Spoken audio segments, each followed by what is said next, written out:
Now, as lawmakers are set to return once again next week, the chambers are expected to take up a bill that could fund them millions of dollars for local projects that got left off the table during the budget debate. Our Josie Frost tells us more.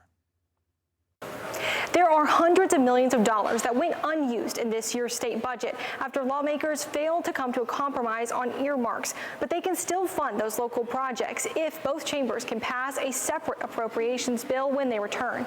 Earmarks are requests from individual lawmakers for a project. They can sometimes be for nonprofits, but mostly they're for local governments. Anything from a new park or fire truck to a road project.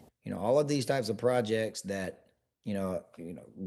communities and local governments work with their legislators to try to identify and then come up with a solution to address. Senator Russell Ott has 3 approved earmarks in the Senate's budget. That included money for a new sewer pump station in St. Matthews, an appropriation to the Columbia Museum of Art, and funding for a project to improve stormwater drainage in Casey. He says if that earmark for Casey is funded, the federal government will match that money. Not only did we not approve the funding for a lot of these investment projects or these earmarks, we also missed out on who knows how many more millions of dollars, from the federal government that we could have used for these projects as well. There are over $400 million worth of earmarks between the House and the Senate. The House wanted to fund all of its projects, while the Senate said it was too much money. But when the budget passed earlier this month, all earmarks were left out. Opponents have criticized the process for requesting these projects, saying it's too secretive. Sam Aaron is with the South Carolina Policy Council. I mean, there's a way that this process is supposed to unfold, and it's supposed to unfold under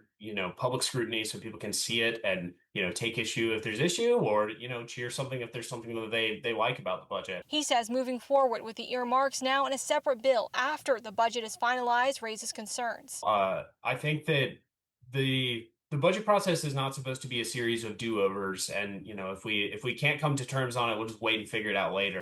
Now, if both chambers can pass that separate appropriations bill, it still has to go to the governor, who could sign it or veto any individual item. Reporting at the State House, Josie Frost, News 19 WLTX. Well, lawmakers could also override the governor's veto of the Scout Motors proviso with a 2/3 vote.